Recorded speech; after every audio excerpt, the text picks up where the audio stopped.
Incline a sua cabeça. Eu queria que você abrisse a sua Bíblia em Lucas capítulo 5. Vamos pedir a bênção de Deus para que a nossa reflexão na palavra dele possa fazer bem ao nosso coração e responder os anseios da nossa vida. Localize aí na sua Bíblia, Lucas capítulo 5, vai ser ali do versículo 1 até o versículo 11, que nós vamos meditar nesta manhã, e eu vou então pedir a presença de Deus através do seu Santo Espírito aqui entre nós. Bondoso Pai, obrigado porque podemos estar neste bom lugar para adorar e bendizer o teu santo nome. Obrigado porque o Senhor preserva a nossa vida, a nossa saúde, e nós podemos estar aqui para ouvir a tua palavra.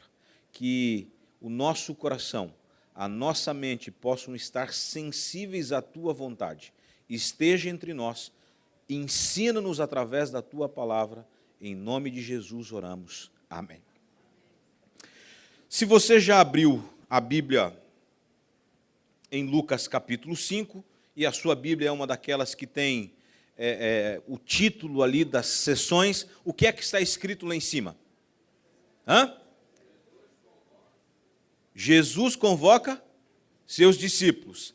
Outra tradução, pesca maravilhosa. Não é? Se você acompanhar esta mesma história, este convite de Jesus, ele está relatado também em Mateus capítulo 4, versículo 18 a 22, e em Marcos capítulo 1, versículo 16 a 20. Mas em Lucas capítulo 5, nós temos muito mais detalhes do que nos outros dois relatos. E se você quiser um relato mais detalhado ainda, vá no livro Desejado de Todas as Nações, capítulo 25, e você vai ver o que Ellen White fala e relata sobre este momento. A reflexão que quero fazer com vocês aqui está baseada, obviamente, na Bíblia e no capítulo 25 do livro Desejado de Todas as Nações. Jesus, como líder, como mestre, ele era um homem que vivia cercado pelas pessoas. O tempo todo as pessoas queriam estar perto de Jesus. Afinal de contas, Jesus, se você estava doente, o que é que ele fazia? Curava. Jesus, quando as pessoas tinham fome, ele era capaz de transformar 5 pães e 2 peixinhos em comida para milhares de pessoas. Jesus, quando abria a boca, Jesus era diferente de qualquer um de nós.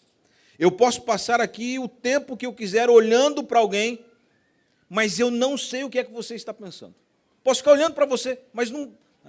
Jesus tinha a condição de olhar para as pessoas e entender qual eram os seus anseios. Então pensem, um homem que era capaz de curar as doenças físicas, um homem que era capaz de prover alimento físico, e um homem que, quando abria a boca, as ansiedades espirituais das pessoas que o ouviam eram saciadas pela sua palavra, palavra viva. Obviamente, como já disse no começo, Jesus não tinha sossego.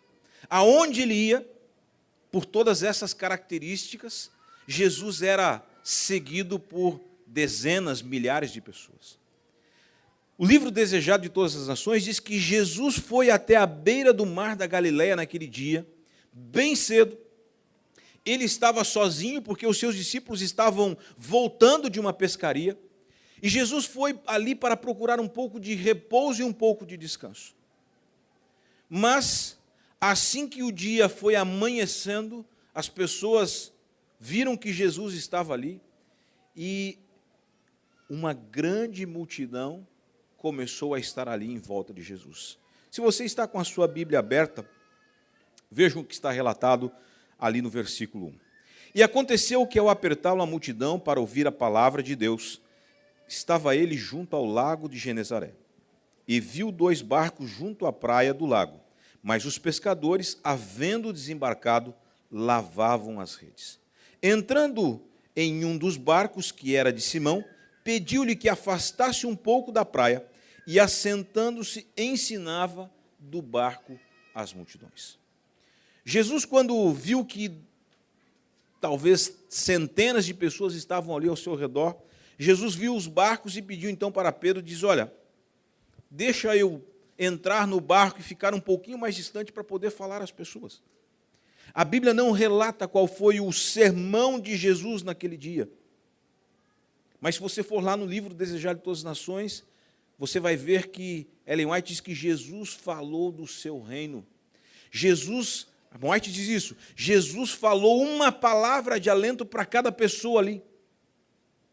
Mas depois de pregar o seu sermão, Jesus faz uma coisa. Ele vira-se para Pedro e faz um convite. Que convite Jesus fez para ele? De fazer o quê? Versículo 4. Quando acabou de falar, disse a Simão: faze-te ao largo e lançai as vossas redes para pescar. Respondeu-lhe Simão: mestre, havendo trabalhado toda a noite, nada apanhamos, mas sobre a tua palavra lançarei as redes. O que é que dá para a gente entender do contexto deste momento? Os discípulos haviam pescado a noite inteira e a pesca tinha sido o quê? Boa ou ruim? Ruim. Eles não tinham pego um peixe sequer. Você já quis muito alguma coisa? Você já tinha algum projeto que não deu certo? Como é que você está depois que alguma coisa não dá certo? A gente fica para baixo, a gente fica arrasado. Imaginem você trabalhar a noite inteira, e não era um trabalho burocrático, não é, eu sentei aqui numa mesa, fiquei escrevendo aqui a noite inteira, só estou cansado.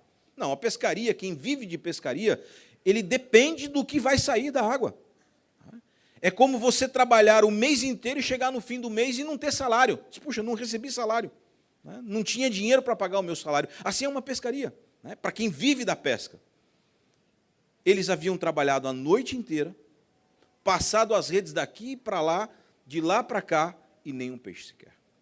Quando Jesus convida Pedro para pescar, Pedro diz: Senhor, nós passamos a noite inteira aí, não apanhamos nada.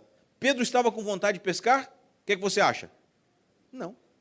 Segundo, o livro Desejado de Todas as Nações diz que Pedro, como um pescador experiente, ele sabia de uma coisa: pescar nas águas transparentes do mar da Galileia, com redes de dia, não dava peixe. Os peixes se assustavam com o barco, com as redes, e os cardumes fugiam. Por isso que pescar de dia não era, na lógica de Pedro, algo razoável, e Pedro era um pescador experiente. Jesus vira-se para Pedro e diz: Pedro, vamos pescar. Jesus tinha um propósito em mente que Pedro desconhecia. Pedro ainda tenta dizer: Senhor, eu passei a noite inteira aí, a gente não apanhou nada. Eu fico pensando que lá no coração, Pedro talvez estivesse esperando que Jesus dissesse: você já pescou a noite inteira aí, não pegou nada? Então vamos para casa, vamos descansar. Mas o mestre tinha um propósito ao convidar Pedro para pescar.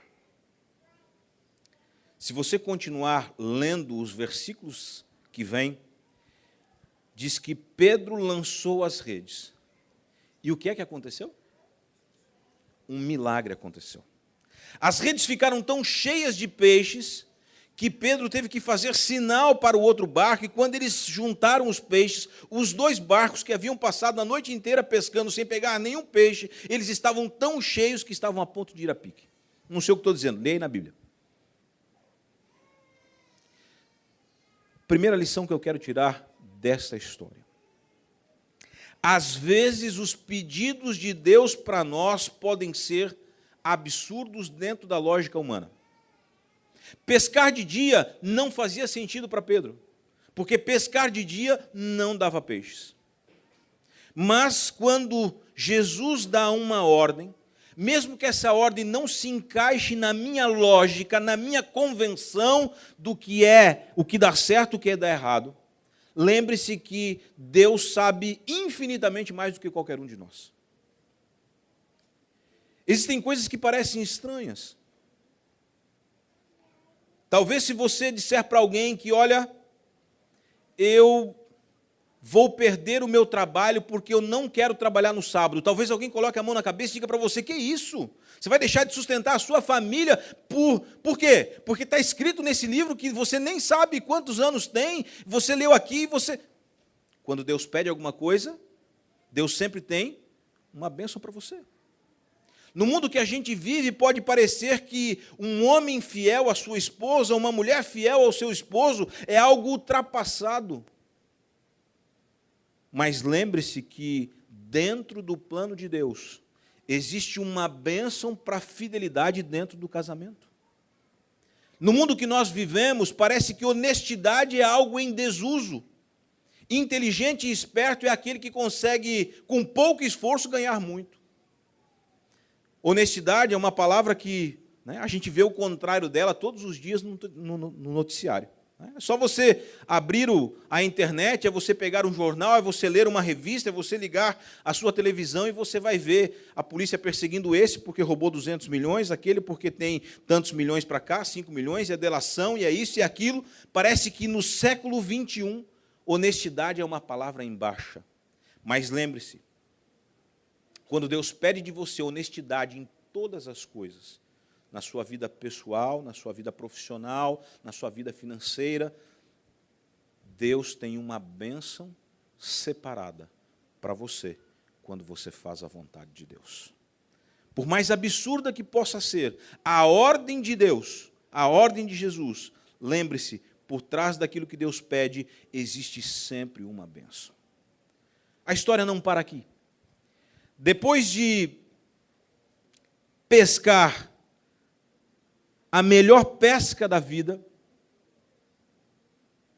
Jesus faz um convite mais esquisito ainda do que pescar de dia.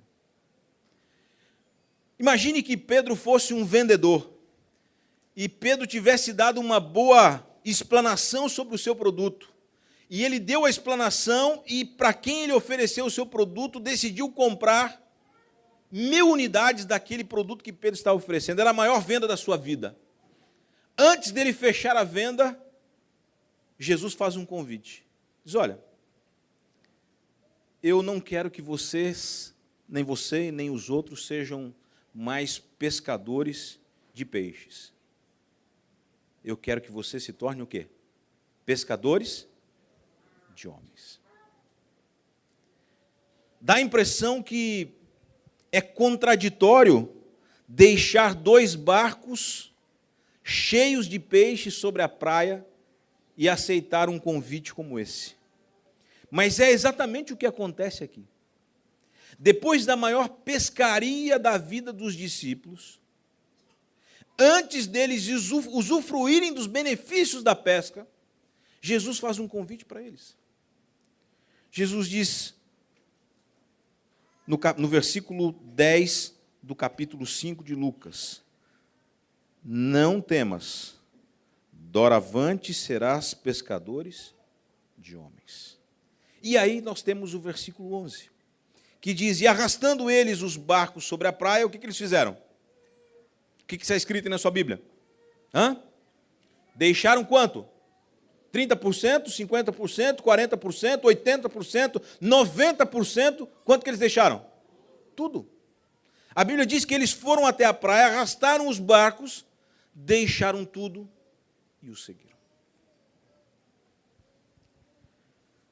Por que estou contando esta história para vocês nesta manhã? O mesmo convite que Jesus fez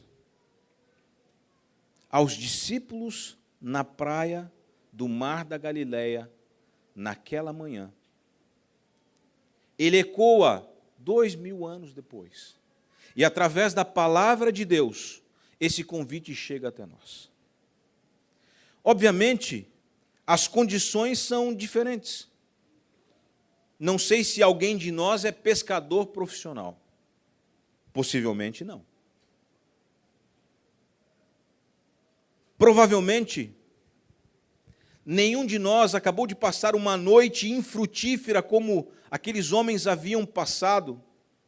E quando eles fizeram aquela pesca, a esperança iluminou os olhos deles novamente. Diz, opa, que beleza, temos peixe, temos recursos, temos condições, temos alimento.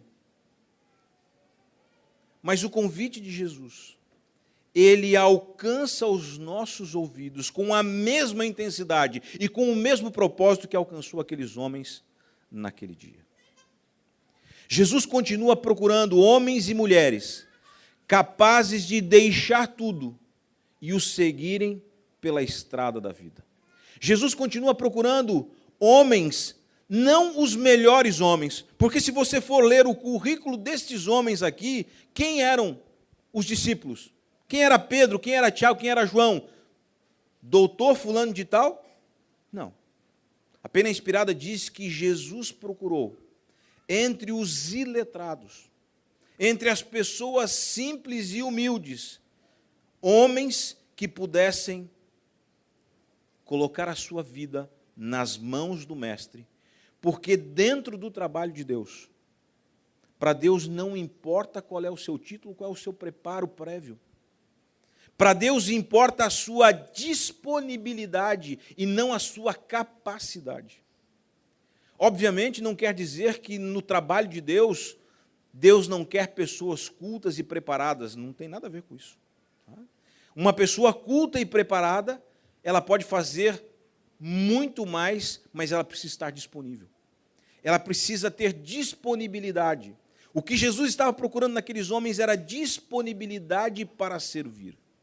E se você está disponível para servir, no RH de Deus, no seu currículo, não importa quantas línguas você fala.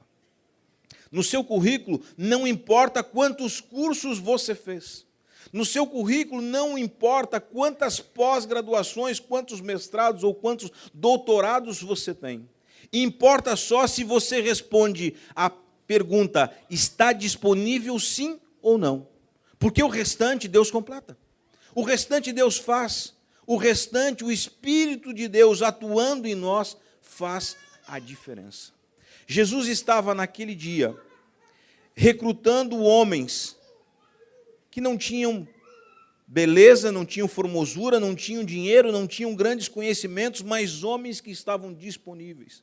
Homens que um dia falariam a reis, falariam a imperadores. Homens que, através do poder do Espírito Santo de Deus, convenceriam a mais de 3.000 pessoas num único dia a entregar a sua vida a Cristo. É esse tipo de gente que Deus procura para o seu trabalho. Existe um texto no livro Desejado de Todas as Nações, onde está relatada essa história, página 251, que diz o seguinte: não há limites à utilidade de uma pessoa que, pondo de parte o próprio eu, ofereça margem à atuação do Espírito Santo e vive uma vida de inteira consagração. Qual é o tipo de utilidade que tem uma pessoa assim? Pouca, média, muita? Não. A Pena Inspirada diz que não há limite. A gente não consegue mensurar a utilidade de uma pessoa que põe de parte as suas intenções, os seus desejos, as suas perspectivas e as suas percepções, e oferece margem na sua vida à atuação do Espírito Santo de Deus. Nesta manhã, ao ouvirmos esta história que entendo que é conhecida de todos nós, eu queria que você saísse daqui com essas duas ideias na sua mente. Primeiro, sempre que Deus pedir algo para você, não importa se este pedido de Deus cabe na sua caixinha de crenças ou ela está fora das suas caixinhas de crenças, lembre-se que por trás daquilo que Deus pede, existe sempre uma bênção. Não importa quão absurdo e quão esquisito possa ser o pedido de Deus. Segunda coisa, Deus continua procurando homens e mulheres para atuarem no seu trabalho de forma ilimitada. Onde o efeito desta atuação não é possível se medir. Quando Deus falava a Josué, quando ele assumiu o lugar de Moisés, Deus faz uma promessa para Josué, que se ele andasse nos caminhos de Deus, nos caminhos de Moisés, ele se tornaria um homem que ninguém poderia resisti-lo. Você pode ler lá depois, Josué capítulo 1, versículo 5 ou versículo 6, é um desses dois versículos. Deus diz, olha, ninguém te poderá resistir nem um dia da tua vida. A mesma coisa Deus oferece para nós hoje. Você quer ser um homem ou uma mulher irresistível pelo poder de Deus? Ofereça margem à atuação do Espírito Santo. Obedeça, atenda aos convites de Deus. Coloque a sua vida à disposição da atuação do Espírito Santo de Deus. E certamente, Deus fará coisas maravilhosas. Deus fará coisas incríveis pelo teu intermédio, pelo meu intermédio, pelo intermédio das pessoas que estão ao seu redor. Eu quero encerrar a reflexão desta manhã, lendo apenas um parágrafo que está relatado no final desta história, ali no livro Desejado de Todas as Nações.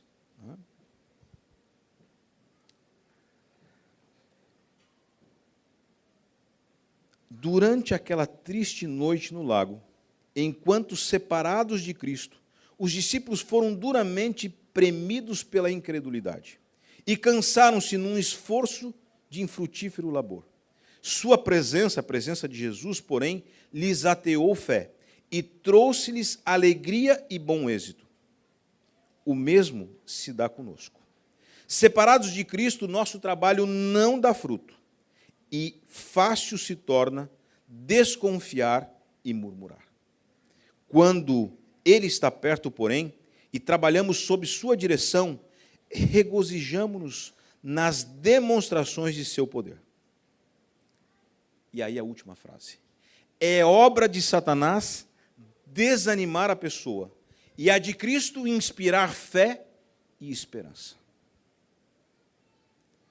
Que tipo de vida cristã você quer? Você quer uma vida cristã onde tudo que Deus pede é submetido sobre o seu crivo e você diz isso dá, isso é bom, isso não, isso sim, isso não? Ou você quer uma vida de total entrega? Quando nós nos entregamos totalmente a Deus, quando nós temos condições de colocar todas as nossas intenções, as nossas vontades nas mãos do Senhor, Deus faz coisas incríveis através de nós e por nós. A missão de Satanás na vida do homem é trazer desânimo, enquanto Jesus traz fé e esperança. Que eu e você possamos nos colocar todos os dias nas mãos do Senhor. Que eu e você possamos dedicar a nossa vida ao seu trabalho. Que eu e você possamos abrir margem à operação do Espírito Santo. E que, ao estar perto de Jesus, a nossa vida possa se encher de fé e esperança. É o meu desejo, é a minha oração. Amém. Vamos nos colocar em pé. Pode continuar tocando a música e vamos orar a Deus. Santo Deus, bondoso Pai, ao meditarmos neste pequeno trecho da Tua Palavra, vemos que os Teus convites para nós seres humanos, eles ecoam através da eternidade e chegam até nós nesta manhã. Naquela manhã, junto ao mar da Galileia, o Senhor convidou homens simples, homens frágeis, homens deficientes, para colocarem a vida deles nas Tuas mãos, para deixarem os seus afazeres e serem pescadores de homens. Hoje, Senhor, o Teu convite também chega até nós. Mesmo sendo falhos, frágeis, deficientes, pecadores como somos, mas se pudermos colocar a nossa vida nas Tuas mãos, o Senhor nos fará homens, mulheres, jovens, crianças, irresistíveis. Homens aonde as Suas santas intenções podem se concretizar através do Teu poder e da Tua palavra. que possamos nos apegar a Jesus, o autor e o consumador da nossa fé.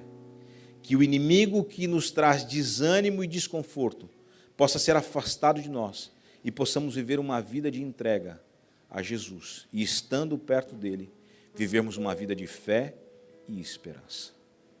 Cuida de nós, cuida da nossa família, cuida da tua igreja. Em nome de Jesus oramos. Amém.